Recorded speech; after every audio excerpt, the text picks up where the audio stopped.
اب دریائے پاکستان میں کوئی موج نہیں، یہ کہنا ہے حکیم محمد سعید شہید رحمۃ اللہ علیہ کا۔ میدان سیاست میں دیانت کے فقدان سے پاکستان کا کون سا فرد ہے کہ جو ناواقف ہے؟ خود اہل سیاست اپنی کمزوریوں کا اعتراف کرتے رہے۔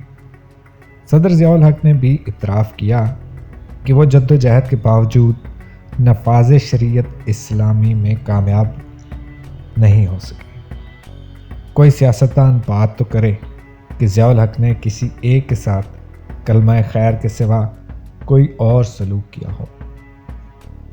میں جانتا ہوں کہ ضیاء الحق بہت سے سیاستدانوں کی خطرناک اور اندھوناک کمزوریوں سے واقف تھے، مگر ایک سچے مسلمان کی طرح انہوں نے ہر سیاستدان کو اپنا بزرگ، اپنا بھائی، اپنا دوست، اپنا بیٹا اور بیٹی سمجھا اور کہا، کیا کوئی اس حقیقت سے انکار کی جرات کر سکتا ہے؟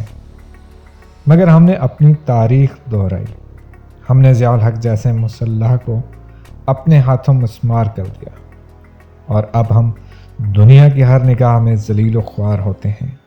ہم نے ایک اچھے اور سچے انسان کو اپنے ہاتھوں فنا کے گھاٹ اتار دیا، اور اب ہم شرمسار ہیں۔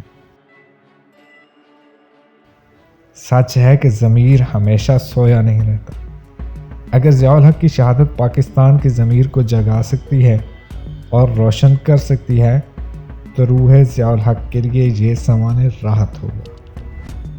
صدر ضیاء الحق کے سامنے جب انتخابات کا فارم آیا تو پیشے کے خانے میں انہوں نے اپنے قلم سے لکھا، ملازمت۔ میں جانتا ہوں کہ ان کی یہ بہترین خواہش تھی کہ ان کی موت فوجی خدمت کرتے ہوئے آئی۔ وہ سچے انسان تھے، اللہ کے مخلص بندے تھے۔ صدر ضیاء الحق صورتحال کا جائزہ لینے بہاولپور گئے، یہ ان کا عسکری فریضہ تھا۔ انہی لمحات میں جب وہ اپنے فرائض منصبی کی تکمیل کر رہے تھے، ان کی شہادت کا سامان کر دیا۔ ان کی اللہ نے سن لی، جام شہادت انہوں نے نوش کر لیا۔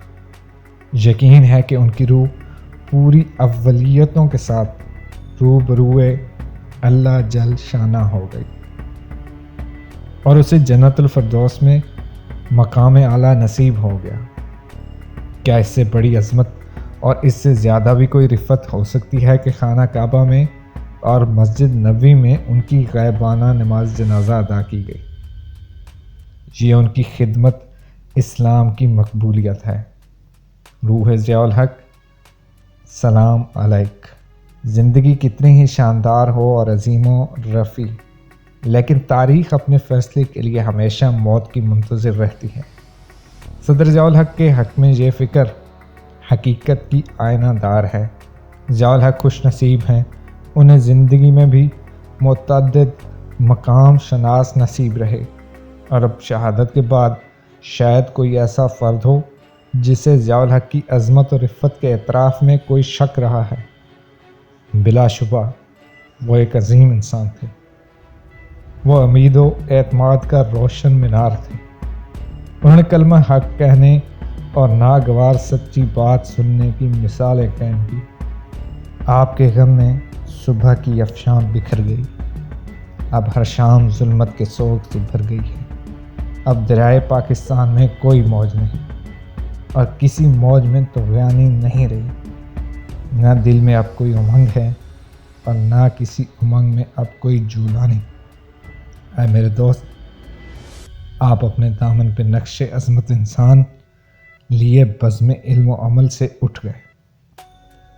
حب وطن کی شمع افروزاں لیے آپ سوئے منزل مقصود کی طرف بڑھ گئے۔